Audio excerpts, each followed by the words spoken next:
Evangelho, da fé cristã católica aos corações necessitados. Ora, Senhor, abençoa para que nessa noite, nos dias que seguirão, possa, usado pelo poder do Espírito Santo, trazer ao coração da tua igreja o amor verdadeiro e sincero.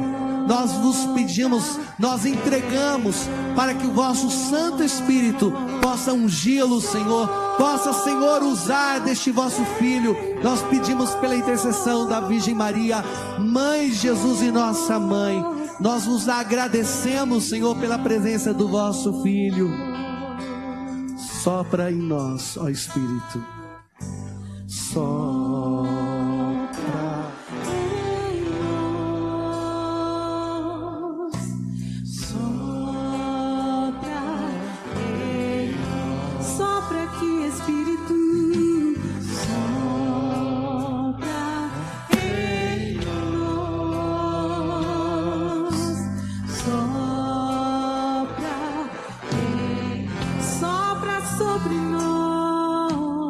Amados irmãos, tenham todos uma noite abençoada em nome de Jesus. Ficai em paz, ide em paz, que o Senhor esteja sempre convosco. Graças a Deus.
Louvado seja o nome de nosso Senhor Jesus Cristo.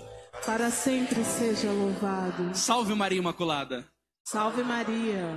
Queridos irmãos e irmãs, é uma alegria poder estar aqui com vocês nessa noite, nesse seminário dos dogmas mariano, neste ano mariano, cumprindo fielmente o que a Igreja Católica do Brasil tem pedido para nós, olhar para a sua Mãe Santíssima. E eu tenho certeza que se você ficar aqui até o final, Nossa Senhora tem uma bênção do galardão do seu Filho Jesus para a sua vida nessa noite aqui, em nome de Jesus. Amém? Eu gostaria de iniciar esta pregação contando uma história para vocês, porque vocês estão cantando uma música muito bonita, eu gosto muito dela, sobre o Espírito Santo de Deus. Pode se assentar, por favor. E queridos, eu não sei se você já escutou alguma pregação minha eu falando sobre isso, mas durante muitos anos eu fiquei com medo de testemunhar isso. Mas eu resolvi romper o silêncio, porque a verdade não pode ficar trancada na gaveta. E o apóstolo Paulo vai dizer em 2 Coríntios 13:8, contra a verdade não temos poder algum. Então eu vou usar de toda a sinceridade para falar uma coisa séria com vocês antes de eu iniciar o tema do dogma. Há um tempo atrás eu fui numa cidade do interior de São Paulo dar uma formação sobre vida interior. Eu tinha lido um livro chamado A Alma de Todo Apostolado. Digo de passagem que foi um dos melhores livros que eu li na minha vida e me edificou demais. Eu fiquei muito mexido com o conteúdo daquela obra, o quanto é importante nós buscarmos o silêncio, a vida interior, né? A oração, a meditação, o exame de consciência, para conseguir amar a Deus. E dessa união profunda com o amor divino, eu, que prego, sei lá, os pais de família, os professores, derramem esse amor que está dentro do nosso coração, na vida das pessoas, porque o livro ele explica muito bem, ninguém pode dar aquilo que não tem. Então eu fiquei muito mexido, mostrava o testemunho dos santos, que mais ganhavam alma, eram os que mais cesavam. Bom, eu assimilei aquele conteúdo, procurei colocar como prática na minha vida, e fui fazer uma pregação nesse grupo. Depois, as pessoas me convidaram para ir fazer uma oração no monte. Hoje eu não sou mais adepto disso, porque eu prefiro ir para o sacrário. Mas no início da minha fé eu era muito meninão, gostava muito de escutar música protestante, escutar pastor. Hoje eu não faço mais isso. Mas no começo da minha fé eu ia para o monte, gostava de fazer barulho, rodopiar, rezar. São fases da vida. Hoje em dia eu não faço mais isso. Bom, quando nós fomos rezar no monte, foi mais ou menos uns 4 carros depois, né, desta pregação que eu tinha feito. Quando chegou no monte, o pessoal disse assim: vamos agora para a caverninha de Nossa Senhora. Eu falei assim, mas como assim? É uma grutinha que a gente chama de grutinha de Nossa Senhora. Aí o pessoal começou a ir, a gente foi andando, fomos descendo. Gente, era um lugar escuro pra caramba, muito escuro mesmo. Eu falei assim, mas o que o povo vai fazer aqui? E aí, né, tava um monte de jovem, e aí a molecada começou a dar voadora na árvore, começou a pegar o cipó, né, tinha até cipó no local, e começou a imitar o Tarzan, rezando. Eu falei, eu nunca vi nenhum santo da igreja fazendo isso, né? E eu vi que começou a ficar uma coisa um pouco fora do padrão, do que deve ser a vida cristã. E naquele momento eu lembrei de uma frase de Santo Agostinho, que ele diz assim, ó: eu prefiro ouvir o latir dos cães do que uma oração mal feita. Repete assim comigo: eu prefiro ouvir o latir dos cães do que uma oração mal feita. Isso daí Santo Agostinho atribuiu como se Deus estivesse dizendo, entendeu? Que ele prefere ouvir um cão latindo do que uma oração mal feita. E quando eu vi aquilo, eu pensei junto comigo, esse tipo de oração não deve estar agradando a Deus. E aí eu lembrei daquela frase bonita de Santo Tomás de Aquino, que ele disse que a oração é a elevação da mente a Deus. E me afastei, dei as costas e fiquei meditando, né, numa verdade de fé. Quando eu estava ali, olha que coisa bonita, gente. Vocês vão entender aonde eu quero chegar. Quando eu estava de costas, fazendo aquele meu momento de silêncio, veio uma moça, que também era uma serva do grupo de oração, e começou a bater em minhas costas, desesperada. E ela começou a bater assim, Anderson, Anderson. Eu olhei para ela e falei assim, calma, irmã. Falei, o que está acontecendo? Ela disse assim para mim, olha para trás. Gente, pela minha filha Maria Clara, eu digo isso para vocês. Quando eu olhei para trás, tinha uma imagem de Nossa Senhora. Eu não vou conseguir usar o tamanho, porque essa daqui é muito grande. Uma imagem manifestada de Nossa Senhora, mais ou menos desse tamanho assim, um azulado, brilhando no meio daquela escuridão. Eu tinha lido recentemente um livro do Padre Pio, em que o autor contava que muitas vezes o demônio materializava-se como Jesus crucificado, como Nossa Senhora, ou com algum santo, para enganar, né, ou Santa Gema, ou Padre Pio, e algumas vezes eles foram enganados. Como eu fiquei muito mexido com aquilo, eu clamei o sangue de Jesus, falei, se for alguma obra do demônio, essa manifestação aqui, vai embora, e não foi embora. E eu falei, né, percebi comigo, é uma coisa de Deus. Naquele momento eu dei um grito e falei assim, silêncio! A primeira coisa que eu quero observar para vocês, que todo mundo que estava naquela gritaria, ninguém percebeu a manifestação no silêncio. Ninguém. E quando eu disse silêncio, as pessoas olharam para mim, eu disse, olhem para trás. Queridos, na hora que o povo olhou para trás, teve gente que se ajoelhou pedindo perdão do pecado que nem cometido tinha. E a imagem de Nossa Senhora estava manifestando como Nossa Senhora das Graças. As mãos postas assim para frente, as duas mãozinhas, como bem vocês conhecem, como estaria naquele banner muito bonito que está logo ali à direita. Todo mundo ficou de joelho, ninguém teve uma sensação física diferente, ninguém teve um êxtase, ninguém teve nada. Todo mundo ficou em silêncio. Só que a imagem estava parada, ela vinha um pouco para frente, um pouco para trás, e ela deu uma virada de 360 graus. Aí o povo começou a chorar. E aí quando ela virou, nos 360 graus, quando ela voltou, ela estava com as mãos postas assim, como se fosse Nossa Senhora de Fátima. Queridos, ao lado tinha uma árvore com um tronco muito robusto, grosso, alta demais, cheio de folhas, e começou a subir um brilho de baixo para cima nesta árvore. Subiu um brilho, como fosse um pisca de Natal, uma coisa mais linda do mundo. Tinha 20 pessoas ali naquele momento. De novo a imagem dá um 360 graus e volta como a de Aparecida, com aquele mantinho que vocês conhecem. Eu olhava para aquilo e falava, mas o que está acontecendo? Por que isso está acontecendo? Ninguém sentia nada, ninguém falava nada, como eu já vos disse. E aí ela vira e volta de novo. E volta como Nossa Senhora das Graças, com as mãos postas assim. Naquela época eu tinha lido um livro, não sei se você já leu, eu quero até perguntar aqui para vocês. Quem já leu o livro chamado O Tratado da Verdadeira Devoção à Santíssima Virgem Maria de São Luís? Levanta a mão. Deixa eu ver, levanta a mão bem alta aí. Graças a Deus, muitas pessoas já o leram.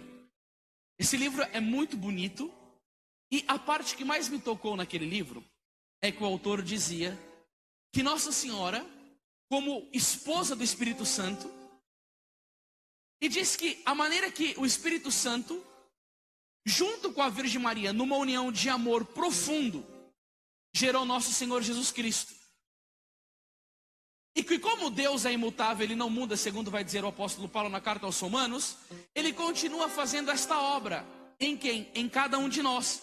Gerando Cristo em mim e em você. Esta é a obra do Espírito Santo. Mas teve uma coisa que o autor falou naquele livro que mexeu muito comigo. Por que nesses tempos o Espírito Santo não tem operado obras retumbantes em nosso meio? É porque o Espírito Santo, não encontrando em nossas almas uma união forte e firme com a Santíssima Virgem Maria, Ele não tem podido gerar Cristo nas nossas almas. E esta é a razão porque muitas pessoas deixam de florescer na vida espiritual. A falta de união com Nossa Senhora. E isso daí não é só São Luís que diz.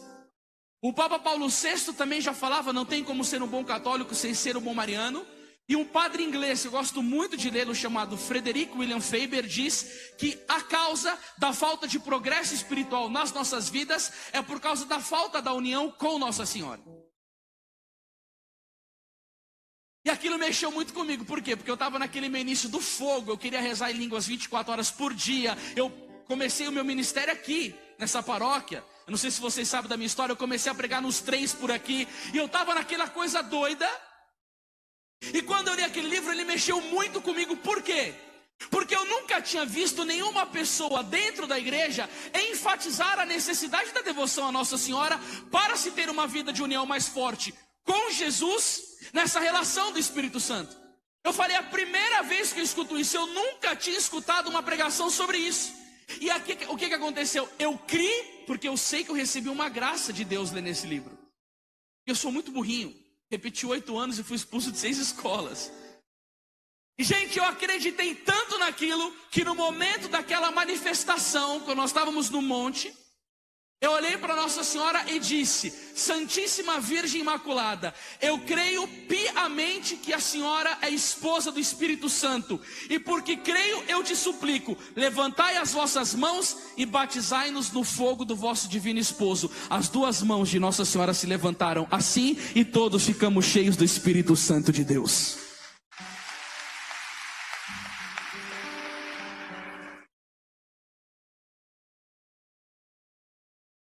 Eu não estou falando que a pregação é baseada nisso, mas só para saber, porque eu já tive alguns testemunhos. Enquanto eu estava contando isso para vocês, alguém sentiu algum arrepio no braço, alguma coisa assim? Levanta a mão. Pode ver aí, ó. Não é porque a nossa fé está ligada a arrepios, porque teve santos como Santa Madre Teresa de Calcutá, Santa Madre Teresa de Calcutá, que não sentia Jesus por nada. Santa Teresa d'Ávila ficou 18 anos sem sentir Jesus por nada.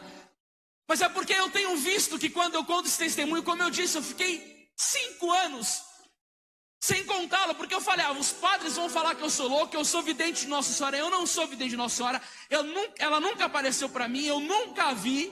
Seria muito bom se visse, mas não mereço.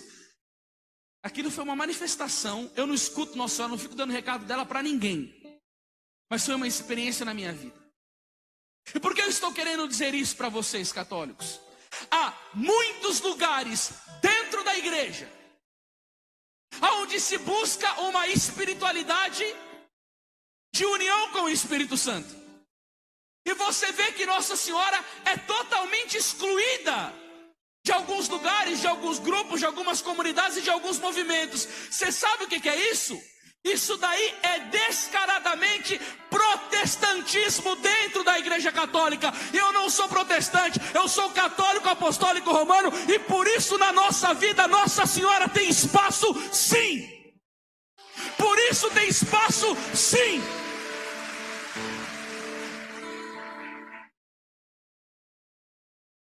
E aí vai dizer São Luís Maria Grião de Montfort: é mais fácil você separar a luz do sol do que Maria de Jesus. Se você quer ter uma união com a Santíssima Trindade, tenha uma união firme com Nossa Senhora, porque ela concederá a você a graça de desfrutar da união com o Pai, com o Filho e com o Espírito Santo. Porque a Virgem Maria, pela sua impecabilidade, pela sua pureza total, ela concede essa graça para cada um de nós. Amém? E hoje nós falaremos um pouco do dogma da Imaculada Conceição. Eu gostaria de começar a meditar sobre esta verdade de fé com vocês a partir das Sagradas Escrituras. Vocês, como bons católicos, sabem que quando um Papa proclama um dogma, é uma verdade irrefutável. Nós devemos aderir a esta verdade com fé firme, com confiança plena, sem titubear. Um dogma é quando um Papa bate o martelo e diz: isto é verdade e ponto. Quem não aceita, vira seita. Olha para essa pessoa que está do seu lado e fala assim: você aceita os dogmas da igreja? Fala assim: se você não aceita, você vira seita. Porque tem muito católico que não aceita as coisas da igreja. Teve um bispo, um cardeal, que recebeu a visita de uns católicos, porque o bispo tinha removido o padre de uma paróquia, e alguns católicos chegaram lá para o cardeal e disseram: cardeal, não deixa que esse padre saia dessa paróquia, influencie na decisão. Ele falou: isso daí, quem vai tomar essa decisão é o bispo. Aí o grupo de católicos disse para o cardeal: olha, cardeal, se você não interferir isso, nós vamos virar protestante. Ele falou: protestantes já sois faz tempo. Só de ter uma ideia dessa miserável na cabeça significa que ele já tem um pé na heresia. Peguem comigo a palavra de Deus no Evangelho de São Lucas, capítulo 1, versículo 26.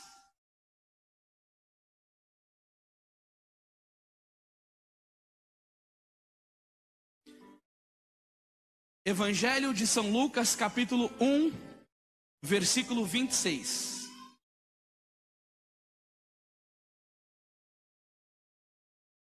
Queridos, eu quero deixar uma coisinha clara aqui para vocês. Hoje é um dia mais formativo, tá? Muita gente, graças a Deus, mas a gente não está acostumado a fazer formação para tantas pessoas. Por isso que de lambuja eu fiz alguma coisa esquematizada no esqueminha de pregação, para você não sentir muita falta. Mas agora nós iremos participar de uma formação, nós iremos manusear a Bíblia, nós iremos ler alguns documentos. Então é como uma aula que vai ser feita aqui, beleza? Quem achou, diga amém. Então eu vou ler junto com vocês. No 6º mês, o anjo Gabriel foi enviado por Deus a uma cidade da Galileia chamada Nazaré, a uma virgem desposada com um homem que se chamava José, da casa de Davi, e o nome da virgem era... Entrando o anjo disse-lhe: ave cheia de graça, o Senhor é contigo. Perturbou-se ela com essas palavras e pôs-se a pensar no que significaria semelhante saudação. Estas são para nós as palavras da nossa salvação. Aplauda o Evangelho, igreja de nosso Senhor Jesus Cristo.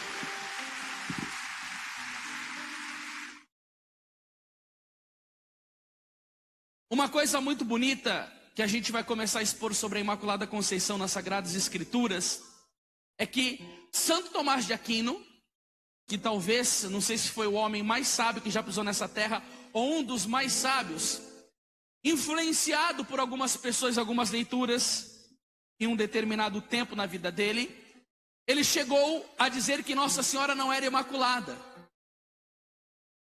E depois de um tempo, com as suas pesquisas mais profundas, ele fez um comentário do credo do Pai Nosso, da Ave Maria, e ele ratificou a sua crença, dizendo que Nossa Senhora era imaculada. Então Santo Tomás de Aquino, eu gosto muito de Santo Tomás de Aquino. Eu vou te contar um segredo. Sabe por que eu gosto muito dele? Porque ele era gordo.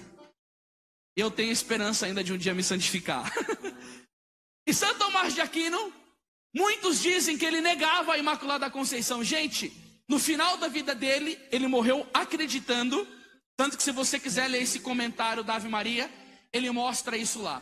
Mas uma coisa que ele disse que nós já podemos começar a perceber, que Nossa Senhora não é como as outras mulheres, como dizem os protestantes, porque é duro isso, né?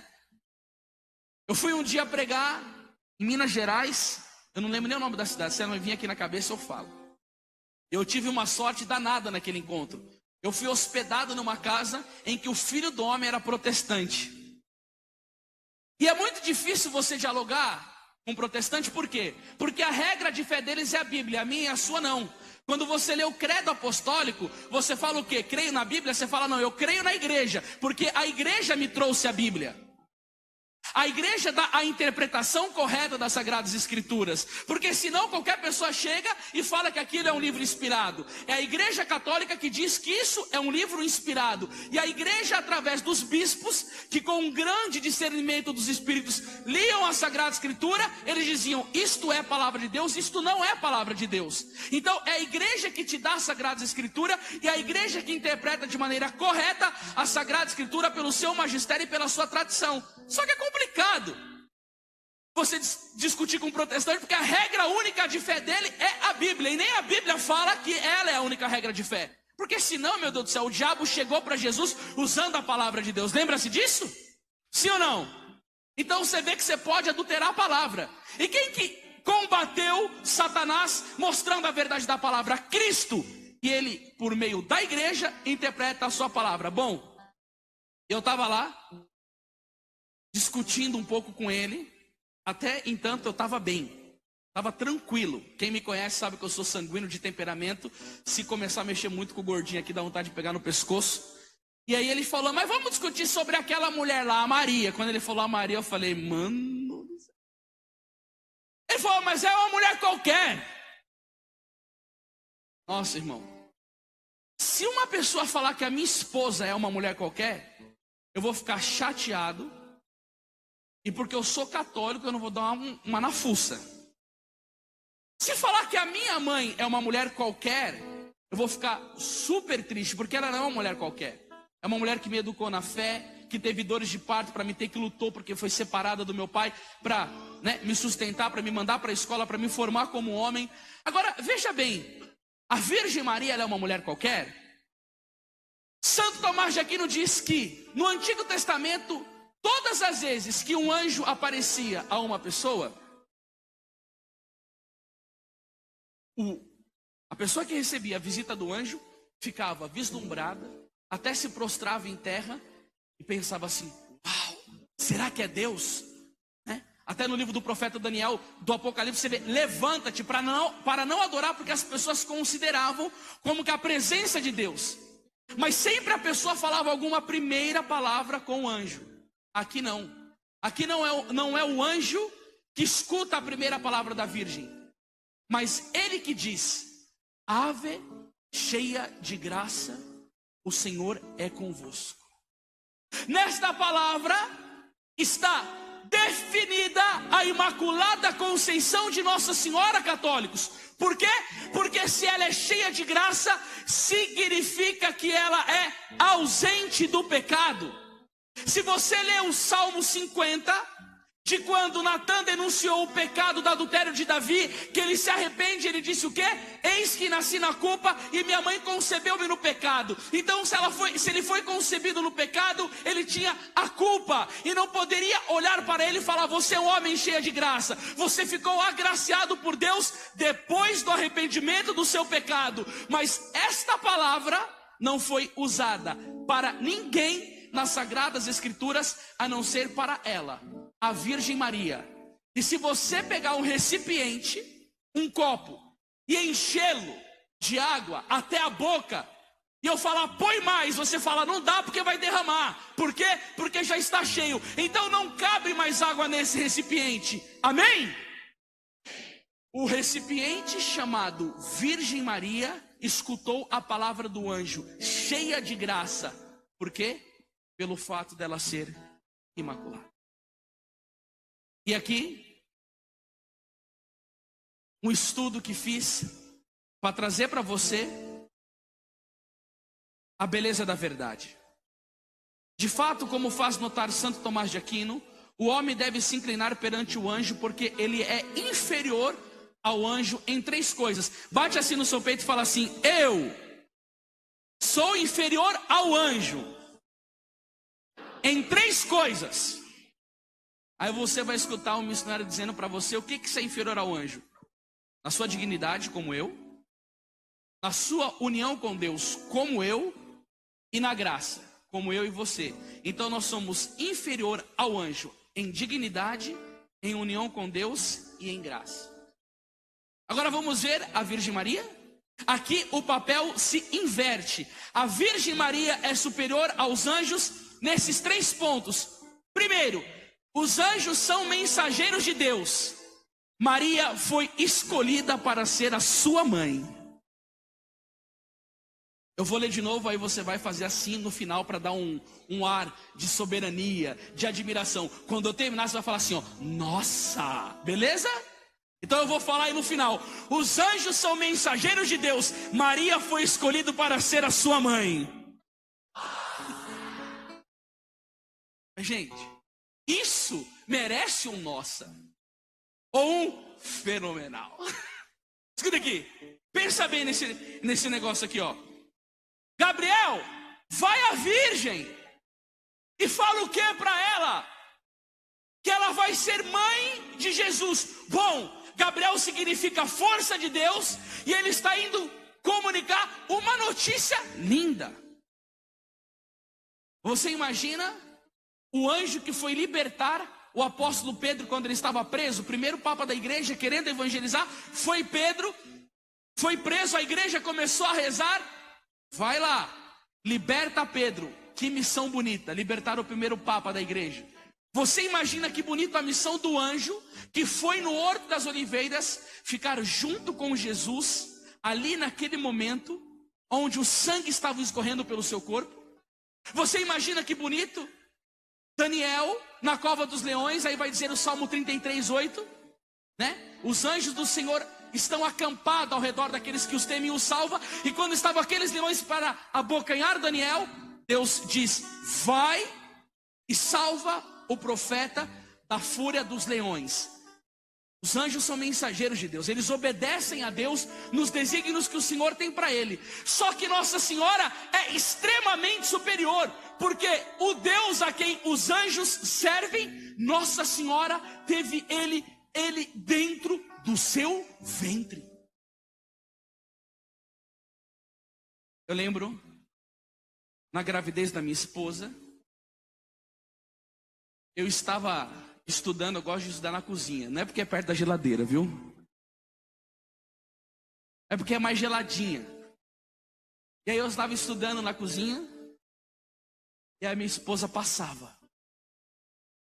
E aí eu chamava ela perto de mim, e ela vinha com aquela barriga imensa, gigante.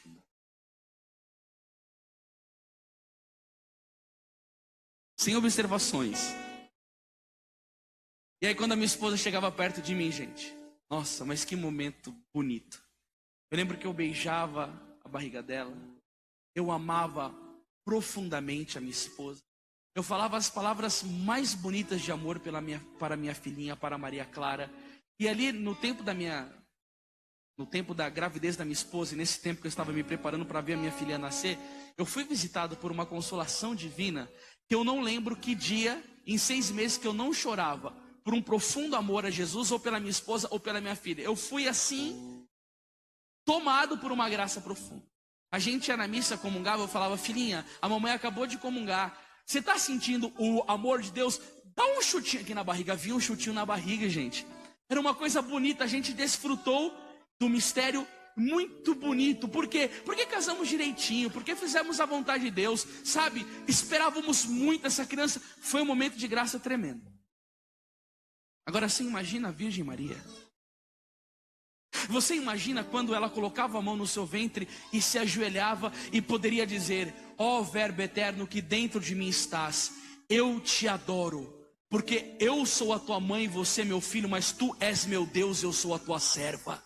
Você imagina a Virgem Maria segurando no ventre, adorando Jesus, aquela miríades de anjos perto dela, prostrado, na alegria de que o Salvador viria para redimir os homens e dar a esperança da vida eterna. E agora me diga uma coisa, como que esse Cristo, que a Bíblia vai dizer em João capítulo 1, versículo 29, eis o Cordeiro de Deus que tira o pecado do mundo, estaria habitando no ventre de uma mulher comum? Como que esse Deus que iria tirar o pecado da humanidade pelo derramamento do sangue na cruz, Apocalipse 1:5, o sangue de Cristo lava de todos os pecados. Como que esse Deus impecável estaria sujeito a um corpo ao pecado, sendo que o sangue da mãe dá vida ao filho? E como que esse sangue poderia ser contaminado pelo pecado? E aí eu quero te dizer uma coisa, meus irmãos. Todas as pessoas que têm dificuldade em entender melhor a Imaculada Conceição é porque têm dificuldade de compreender o Filho. Há muitas pessoas que não acreditam mais na divindade de Jesus. Eu fui fazer uma missão nos Estados Unidos e um rapaz me chamou para conversar. O nome dele é Daniel. Ele foi com muito amor a Deus fazer faculdade de teologia. Mas o professor de cristologia dele disse que a questão que está na Sagrada Escritura da ressurreição de Jesus é uma mentira. Por quê? Porque Cristo, quando estava na cruz, quando desceu da cruz, foi jogado do lado do Gólgota, onde era o Calvário, e os cães comeram o corpo de Jesus inteiro. Mas para não ficar feio, escreveram na Bíblia que ele ressuscitou. Dentro de uma faculdade de teologia foi negado a ressurreição de Jesus, que eu não sei se vocês sabem, é o maior mistério da fé católica. O maior mistério da fé é a ressurreição. E se nega a ressurreição, nega a divindade de Jesus. Uma pessoa dessa nunca vai aceitar que Nossa Senhora é Imaculada.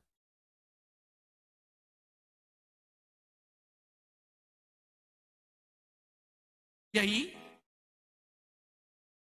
o segundo argumento: os anjos cercam o trono de Deus. Maria carregaria em breve o seu próprio Deus. O terceiro: os anjos recebem as graças conforme a sua honraria e missão. Maria está cheia da graça pela dignidade que o Altíssimo vem lhe revelar. Queridos, os santos da Igreja Católica, eu já estudei muito sobre isso, nessa questão sobre Nossa Senhora. Só pelo fato de Nossa Senhora ter sido a mãe de Deus, ela tem a dignidade do que qualquer mulher na face da terra. Que bonito! Santa Branca de Castela, que teve um filho santo. Todo mundo olhava, que mulher virtuosa. A mãe de Santa Teresinha, que teve uma filha santa. Nossa, como a sua filha é virtuosa, entregou a sua vida para Jesus. Como que os pais não vão ser louvados? A Bíblia diz isso no livro do Eclesiástico: os pais são louvados nos filhos. Mas por mais que Santa Teresinha, eu tenho muita devoção a ela, tenha sido uma santa de grandiosidade extrema, a ponto de São Pio X dizer que ela é uma das maiores santas dos tempos modernos, ela tinha pecado. O filho dela não era Deus. E Nossa Senhora, qual que é a dignidade dessa mulher? De carregar Deus em seu ventre. Como que ela não é a mais digna de todas as dignas? Como que ela não é a mais honrada de todas as honradas? Por isso que na Igreja Católica nós devemos viver a palavra de Lucas 1,48. Todas as gerações me proclamarão bem-aventurada. Por quê? Porque o Senhor realizou em mim maravilhas. Que maravilhas! Ele me fez imaculada, Ele me levou assunto ao céu, Ele me fez virgem antes, durante e após o parto. Nossa Senhora é laureada dos maiores mistérios que nós possamos imaginar. E isso nós não podemos negociar. Nós não podemos admitir que outra crença, fora a crença da igreja, chegue para nós que não é esta. Porque é um pecado horrível de diminuir a glória que ela tem diante de Deus. E aí o que acontece? A fúria de Satanás vem querendo diminuir os benefícios de Nossa Senhora. E aí quando ela não aparece tão gloriosa como ela é, que começa a derramar sobre ela manchas, falar em verdade sobre Nossa Senhora, ela não tem mais a admiração profunda que ela tem. Bom, por exemplo, os protestantes, esse ano mariano, o que eles fazem sobre Nossa Senhora? Um pessoal no Rio Grande do Norte estava sendo construído um santuário de Nossa Senhora das Graças. O que os protestantes fizeram? Uma caminhada em procissão, pedindo ao prefeito da cidade que exterminasse a construção daquele santuário. Por quê? Porque eles estavam construindo um santuário para ídolos e não tem outro Deus a não ser Jesus. Deixa eu te perguntar uma coisa aqui, católico: você adora a Deus, sim ou não? E Nossa Senhora, você adora ou você ama ela? Nossa Senhora é deusa na sua vida? Ela é a sua mãe, sim ou não? Você aceitou ela como Jesus te deu na pessoa de João, filho, eis aí a tua mãe, sim ou não? Agora, não sei que raio que é esse que os protestantes dizem que nós adoramos Nossa Senhora. Ah, mas eles se ajoelham diante da imagem de Nossa Senhora.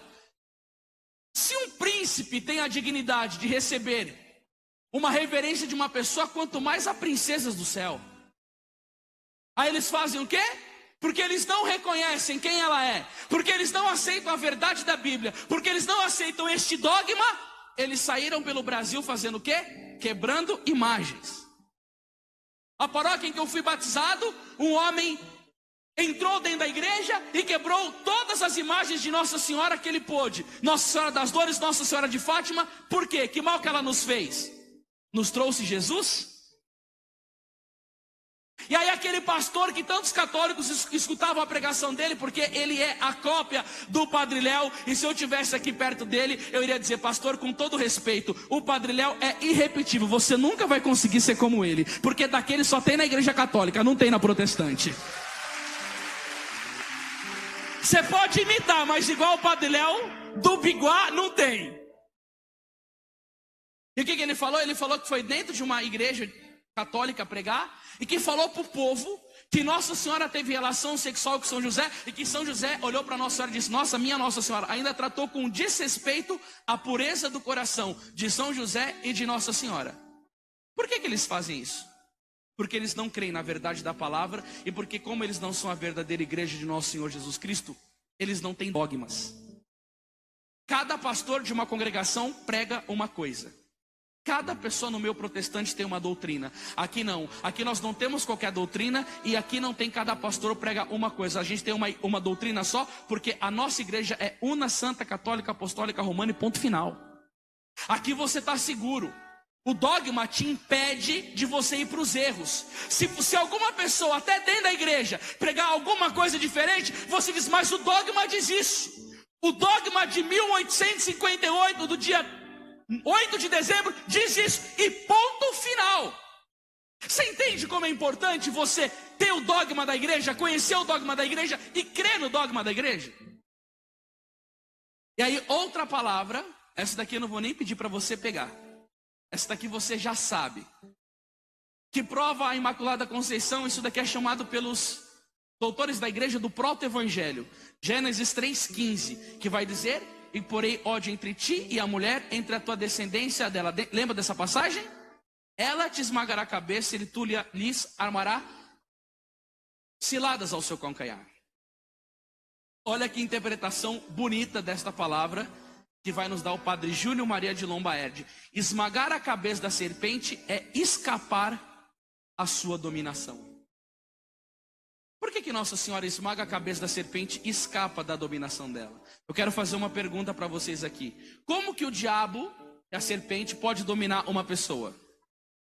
Queria ver uma resposta. É muito fácil de responder. É uma palavra só. Hã? Como que é o seu nome aí, loura? Juliana? Vamos ver se a Juliana acertou. Ela falou pecado. Ela tá certa ou ela tá errada? Fala aí, a Juliana tá certa ou ela tá errada?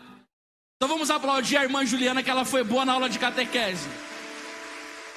Juliana, você foi tão boa que você vai ter direito de adquirir um livro meu lá na nossa livraria. Queridos, a Bíblia vai nos ensinar em 1 João 3,8, aquele que peca é do demônio. Tá lá. A Bíblia vai nos ensinar em Isaías capítulo 59, versículo 1, não é a mão do Senhor que é incapaz de salvar, nem o seu ouvido demasiado surdo para nos ouvir. São os vossos pecados que colocaram uma barreira entre vós e o vosso Deus. A Bíblia vai dizer em Romanos 6,23 que o salário do pecado é a morte. E vai dizer em Lamentações 5,16: caiu-nos da cabeça a coroa, desgraçados de nós porque pecamos. Sabe por que Nossa Senhora escapou à dominação da serpente? Por causa da sua imaculada conceição. A segunda, não, esmagar a cabeça da serpente é escapar à sua dominação, é ficar isenta de sua mordida. Eu não sei qual que é a visão que você tem de Nossa Senhora. Mas um dia você pode olhar e falar assim, ó. Eu nunca vi aquela pessoa tendo um movimento de ira, de braveza. Eu estou vendo que tem um amigo meu aqui chamado Felipe. Tem um instituto lá em Presidente Prudente chamado Cristandade, que vai um padre chamado Padre João Paulo. Inclusive foi o padre que celebrou o casamento dele. O pessoal olha para o Padre João Paulo, o meu amigo falou assim, Anderson, o padre atendeu 10 horas de confissão, não pediu comida, não pediu para descansar, não pediu para dormir. Você não vê um movimento de ira, de raiva, nada. Impecável a conduta do sacerdote. Mas se você conviver com ele muitos dias, você vai ver que ele tem defeito, sim. Tem um homem, que o nome dele é Dom Coluba Marmion. É um grande escritor católico. Eu estou começando a ler os escritos dele. Um bispo disse dele, tinha defeitos, mas era um santo. Por mais que você convive com uma pessoa, que ela é muito santa, alguma vez você vai ver uma preguicinha nela, ela ficar emburrada. Pecados leves. Em Nossa Senhora, se você tivesse a aventura de conviver com Nossa Senhora, você não iria ver o milímetro do pecado na Virgem Maria. Ela nunca cometeu uma mínima das mínimas falta. Ela foi impecável do seu nascimento e da sua morte. Nossa Senhora não se irou, não esbravejou, não cometeu o olhar impuro, muito pelo contrário. Maria de Ágreda diz que as pessoas que tinham impureza, quando olhavam para Nossa Senhora, se tornavam puras, tal era a maravilha dela. São Dionísio Areopagita dizia, se não fosse a fé, eu diria que ela era uma deusa, porque ele a viu. E aí, quando se fala nisso, é uma coisa muito séria que eu quero deixar aqui para vocês. O pastor lá naquela pregação dele falou, não, mas é comum. É normal uma mulher ter uma relação sexual. É normal para uma mulher que não seja ela. Que não seja a Virgem Maria. Porque se na Igreja Católica nós temos diversas santas virgens, como Santa Catarina de Sena, como Santa Gemma Galgani, como Santa Teresinha do Menino Jesus, como Santa Joana d'Arc. Gente, o céu está lotado de virgens. E eles não aceitam nem isso de Nossa Senhora. No budismo tem monja que é virgem. Mas parece que é uma coisa comum. Quando tira esse privilégio de Nossa Senhora da sua Imaculada Conceição, e aí falam que ela teve pecado depois, por isso que ela não é imaculada, isso daí fere o coração dela e o coração de Jesus. Porque no sábado eu vou falar sobre a aparição de Nossa Senhora de Fátima aqui. Depois da aparição, quando Lúcia, no dia 10 de dezembro de 1925, estava no convento de Pontevedra, Nossa Senhora aparece para ela com o menino Jesus no colo. E o que Jesus vai pedir para Lúcia? O que Nossa Senhora disse, se cumprir o que eu vou vos pedir, muitas almas se salvarão. Bom, confirmou a palavra. Jesus foi pedir algo para ela. O que ele pediu? A comunhão dos primeiros sábados. 5 primeiros sábados, comunhão reparadora. Quem finalizar isso daí consegue a salvação da alma. Vem aqui sábado que eu vou te ensinar o caminho certo para você ir para o céu. Mas por que 5 comunhão reparadora? Em honra a 5 blasfêmias feitas contra Nossa Senhora. As pessoas que não querem recebê-la como mãe dos homens, que quebram as suas imagens, as pessoas que colocam no coração das crianças um ódio pela Virgem Maria, contra a sua Imaculada Conceição e contra a sua Assunção. O que aquilo deixa no coração de Nossa Senhora e de Jesus? Espadas cravadas. Por quê? Porque não crê na verdade de Deus. Quando uma pessoa desonra a mãe, ela fica super triste. Imagina quando se desonra a mãe de Jesus. Ou seja, meus irmãos, aqui está dizendo, esmagou a cabeça da serpente é escapar à sua dominação, é ficar isenta de sua mordedura e dominá-la pela sua santidade. Olha, São Maximiliano Kolbe diz, a serpente sempre vem levantando a sua cabeça no mundo, mas Nossa Senhora a esmaga com seus pés imaculados. Você sabe o que que o demônio diz no exorcismo para São Domingo de Gusmão? Se não fosse essa mulher aí, eu já teria dominado o mundo e conquistado esta igreja. Mas por que você não consegue fazer isso, Satanás? Porque ela não deixa. O demônio diz que ele já teria conquistado todas as ordens religiosas da igreja se não fosse Nossa Senhora. Aí você entende o porquê que o demônio levanta em tantas pessoas esse desejo de ir contra os privilégios de Nossa Senhora. Porque Satanás sabe o poder que ela tem e a influência que ela exerce na vida de uma pessoa que se consagra a ela.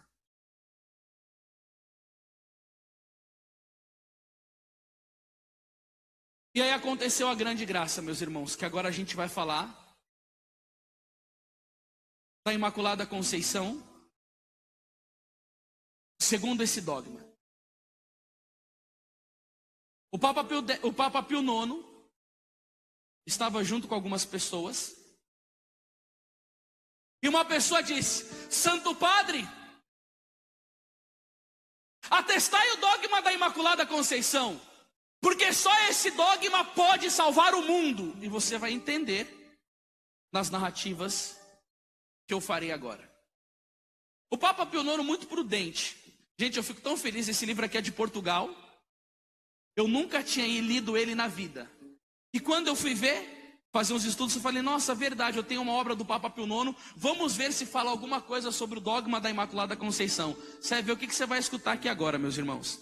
O Papa Pio IX, muito presente, muito prudente, mandou carta para os bispos. E foram 603 bispos que o Papa mandou a sua carta, pedindo um parecer do que eles achavam da proclamação do dogma da Imaculada Conceição. Dos 603, 546 bispos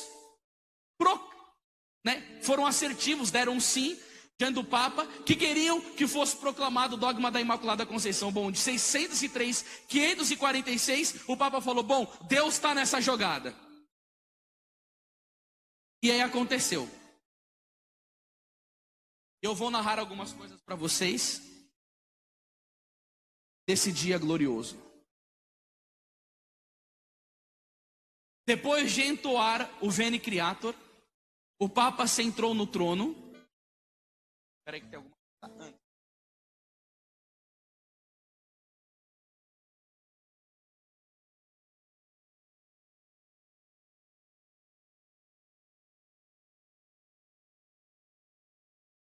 Vamos lá. Depois de entoar o Veni Creator, o Papa sentou-se no trono, e tendo na cabeça a tiara, leu em tom grave e voz forte a solene definição dogmática. Para a honra da santa e indivisível Trindade, glória e dignidade da Virgem Mãe de Deus, para a exaltação da fé católica e triunfo da religião cristã. Olha a linguagem. Olha a preocupação do Papa com a glória da igreja, o triunfo da fé católica. Hoje em dia, está tudo sendo colocado no mesmo prato. Uma coisa que eu estou achando muito esquisito é que nesse ano mariano, eu tenho visto pelo Facebook que estão sendo feitas várias uniões ecumênicas. E aí o pastor vai lá e prega num canto, prega nesse canto, fala isso e fala aquilo. E aí sabe o que acontece? Depois que termina essa bendita dessa reunião ecumênica onde o pastor vai, o pessoal começa a colocar no Facebook: mais Deus e menos igreja. Isso não é o verdadeiro ecumenismo.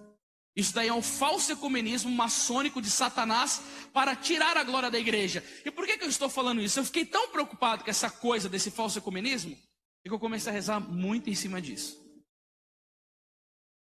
E aí eu estava em São Paulo,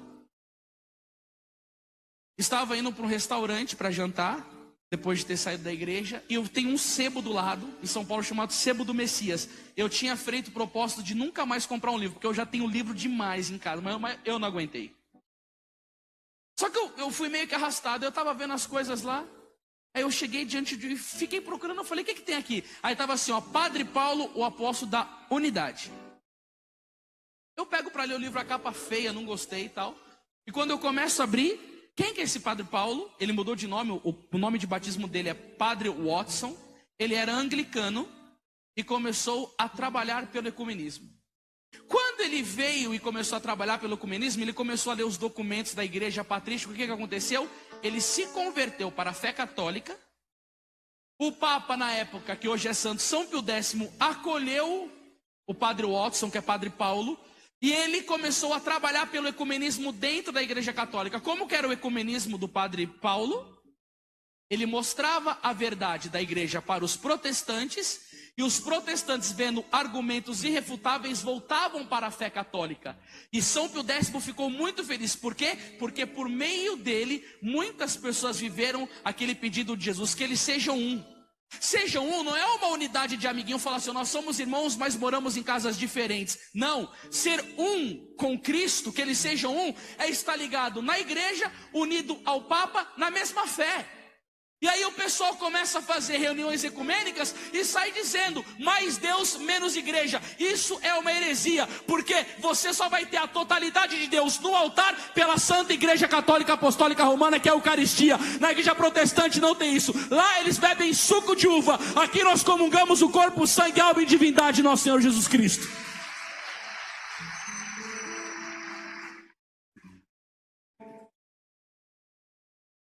E sabe por que as pessoas fazem reunião ecumênica e não conseguem fazer os olhos dos protestantes brilharem? Porque essas pessoas que fazem essas reuniões não conhecem a fé. Se elas conhecessem a fé, elas poderiam apresentar. Bom, vamos lá.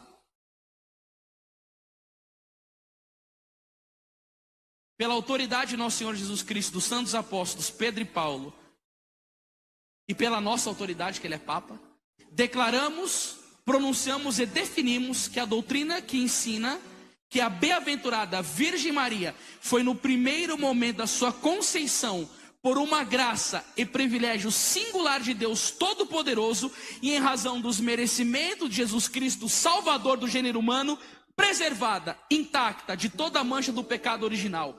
É doutrina revelada por Deus e que, em consequência, deve ser acreditada firme e constantemente por todos os fiéis. O que o Papa vai dizer? Que no momento da sua conceição, os méritos de Cristo foram sobre Nossa Senhora.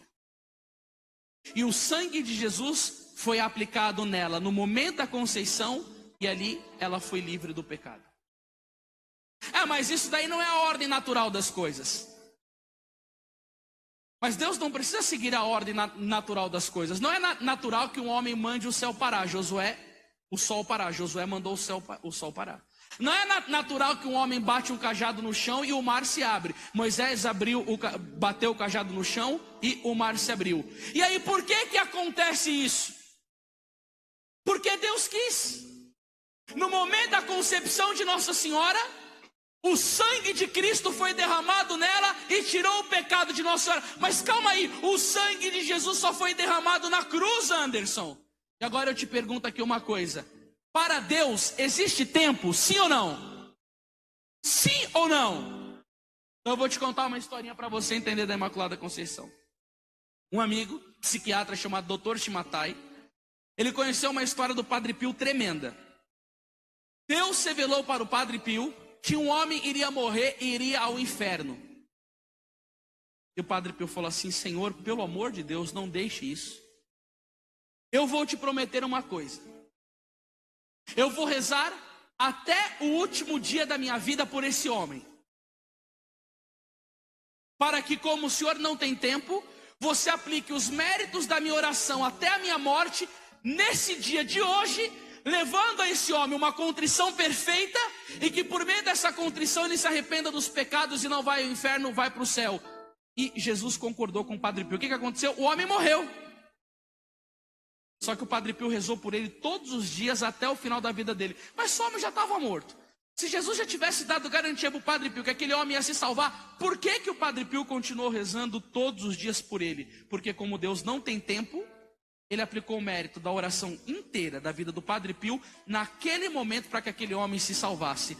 Deus não tem tempo. Enquanto o sangue estava caindo na cruz, o sangue já tinha sido derramado na conceição de Nossa Senhora e tinha tirado o pecado dela ali naquele momento. É isso que o Papa Pio IX quis dizer, e a igreja ensina sobre o dogma da Imaculada Conceição. não é como eu e como você. Nossa Senhora foi diferente. Pelos méritos de nosso Senhor Jesus Cristo, Ele quis que a mãe dele fosse desta maneira. E é isso a beleza do dogma. Isso que é a beleza da fé. Deus não tem tempo e aplicou o sangue de Cristo nela. E os merecimentos de nosso Senhor Jesus Cristo fez a sua mãe ser imaculada. Amém?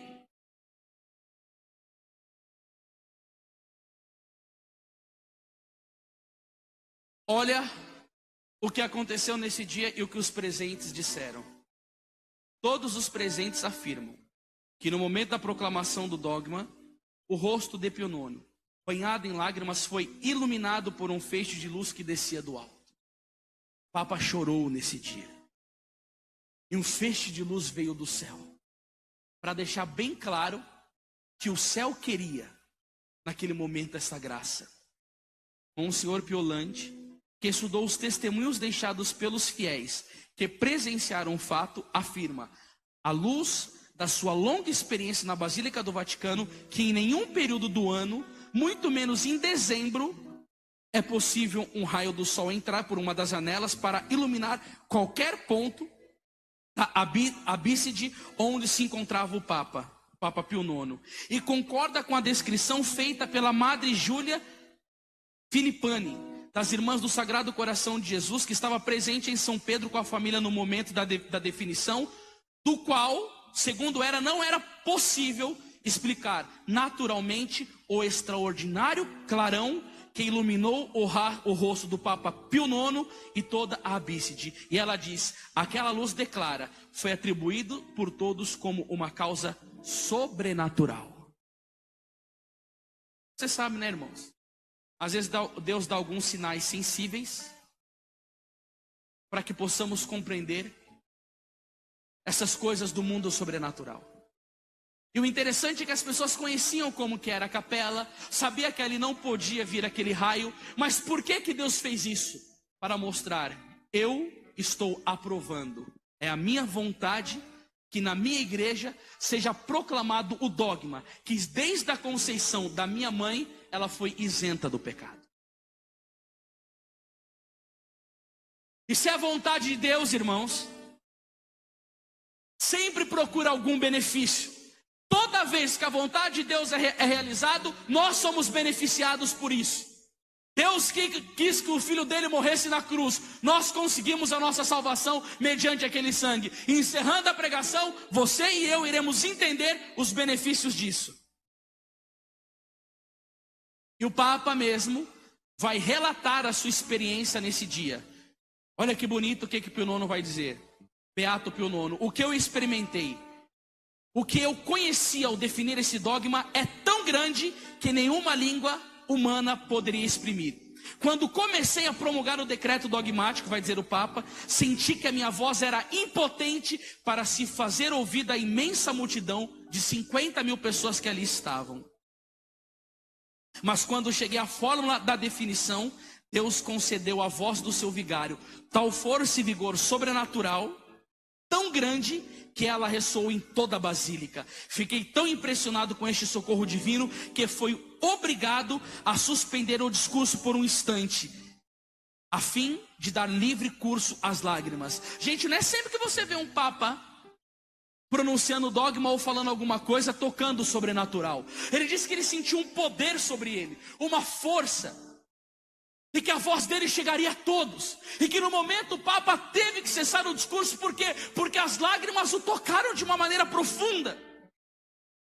Era uma verdade que a Igreja Católica queria receber, irrefutável, e queria glorificar a Virgem Maria, e que aquela profecia iria se cumprir, todas as gerações me proclamarão bem-aventurada. Aí ele continua, fiquei tão impressionado com esse socorro divino. Não, além disso ele continua, enquanto Deus proclamava o dogma pela boca do seu vigário, o próprio Deus comunicou ao meu espírito um conhecimento tão claro e tão vasto da incomparável pureza da Santíssima Virgem, que me perdi como num abismo na profundeza desse conhecimento que língua alguma podia descrever, e a alma ficou inundada de delícias inenarráveis. continua o Papa, de delícias que não são da terra e que não são pode experimentar senão no céu. Nenhuma prosperidade, nenhuma igreja deste mundo poderia dar a mais pequena ideia daquelas delícias. E eu não receio afirmar que o vigário de Jesus Cristo teve necessidade de uma graça especial para não morrer de felicidade sob a impressão desse conhecimento e desse sentimento de beleza incomparável de Maria Imaculada. Você imagina? O Papa está dizendo assim, olha, eu precisei de uma graça especial para não morrer. De novo falando daquele santo que eu tenho muita devoção por ele, Santo Tomás de Aquino, que eu gosto dele porque ele é gordinho. Ele disse assim, ó, o que eu escrevi, agora você imagina, ele comentou a Bíblia inteira, escreveu a Suma Teológica, a Catena Áurea, a Vida de Santos, olha, a Suma contra os Gentios. Santo Tomás escreveu muito. E ele disse assim, eu não pude revelar nem 10% do que aquilo que eu compreendi. Ou seja, o que ele compreendeu é muito além daquilo que ele escreveu. O Papa o Beato Pio IX também diz isso aqui. O que eu compreendi da Imaculada vai muito além. Por quê? Porque Deus me comunicou uma graça. Não é porque ele leu 50 livros sobre Nossa Senhora, é porque Deus comunicou a ele uma graça. No final da pregação nós vamos rezar para receber de Deus essa graça. E quais são os benefícios da proclamação do dogma da Imaculada Conceição? Os benefícios é que essa Imaculada tem levantado uma geração para lutar contra o inferno na hora mais terrível da igreja. Quem já escutou falar de um santo chamado São Maximiliano Kolbe, levanta a mão aqui. Que bom. Muitas pessoas já escutaram falar. Eu quero falar um pouquinho. Ele era um jovem polonês. Ele dava muitos problemas para a mãe dele. Era um menino muito bagunceiro, a mãe dele estava sofrendo muito com o comportamento. E ela percebeu que depois que ele começou a ficar diante de uma imagem de Nossa Senhora, o comportamento dele começou a mudar muito. Ele começou a ficar mais manso, mais obediente, né? Não era mais aquele menino rebelde e tal. E aí aconteceu que um dia Nossa Senhora aparece para ele com 2 rosas. E fala, Maximiliano, qual que você quer? É Raimundo, né? Porque o nome Maximiliano era de religioso. Raimundo, que rosa você quer? Era uma branca e uma vermelha. E ele disse, o que significa? A Nossa Senhora diz, a branca significa a pureza e a vermelha significa o martírio. Ele falou assim, eu quero as 2. E aí ele ficou com uma graça que Nossa Senhora ia conceder a ele uma pureza e que ele ia morrer derramando sangue por ela, por Jesus. Aconteceu que um dia esse jovem está na Praça de São Pedro, ali em Roma, e o pessoal da maçonaria entra ali naquele local com uma bandeira enorme, com o diabo pisando o arcanjo Miguel, e debaixo da bandeira estava escrito, Roma será nossa. Naquele dia que São Maximiliano Kolbe vê aquilo, ele é fisgado por uma inspiração do Espírito Santo de fundar uma ordem religiosa para combater os erros dos judeus, os erros dos protestantes, o naturalismo, o permissivismo e os erros da maçonaria. E qual foi o nome da congregação religiosa que São Maximiliano Kolbe fundou? O nome dela é Milícia da Imaculada. São Maximiliano Kolbe se levanta, um monte de pessoas se agrupam como religiosos extremamente santificados. Ele constrói uma cidade num lugar chamado Niapocalon, cidade da Imaculada, onde se rezava e trabalhava para a glória de Deus numa consagração tremenda a Nossa Senhora, fundo meditora, e começa a combater os erros que o demônio queria no mundo sobre o patrocínio da Imaculada. Por quê? Porque aqueles que se consagram a Nossa Senhora têm que começar a buscar uma pureza para, no mínimo, tentar se parecer com ela, de não querer mais cometer o pecado. E essa onda veio sobre a igreja. Por isso que o assessor do cardeal diz, consagra o mundo, porque esse dogma vai salvar a humanidade. Porque o pecado estava destruindo. E aí quando a gente comenta, Porém ódio entre ti e a mulher, entre a tua descendência e a descendência dela. Esta te esmagará a cabeça e tu lhe ferirás o calcanhar. Quem que é o calcanhar de Nossa Senhora? Vai dizer São Luís, são os consagrados a ela. E o que aconteceu? Começou a surgir ordens religiosas. Pessoas que se dedicam a uma consagração total a Nossa Senhora, institutos com o nome de Imaculada, congregações religiosas com o nome de Imaculada, para tudo combater sobre o estandarte desta mãe. Essa proclamação do dogma veio arrastando um monte de pessoas interessadas em se colocar na fileira da Imaculada. E o que acontece? Os santos são o antídoto para a destruição do mal no mundo. Quando o cura d'Ars estava em Ars, e o demônio prensou ele na parede e disse assim: eu te odeio, esse ano você roubou 80 mil almas da minha mão. Se tivesse 3 sacerdotes como você, o meu reino estava acabado. Satanás ficou de calça curta enquanto São João Maria Vianney estava em Ars. Ele conseguiu converter toda aquela cidade. Por que ele fez isso?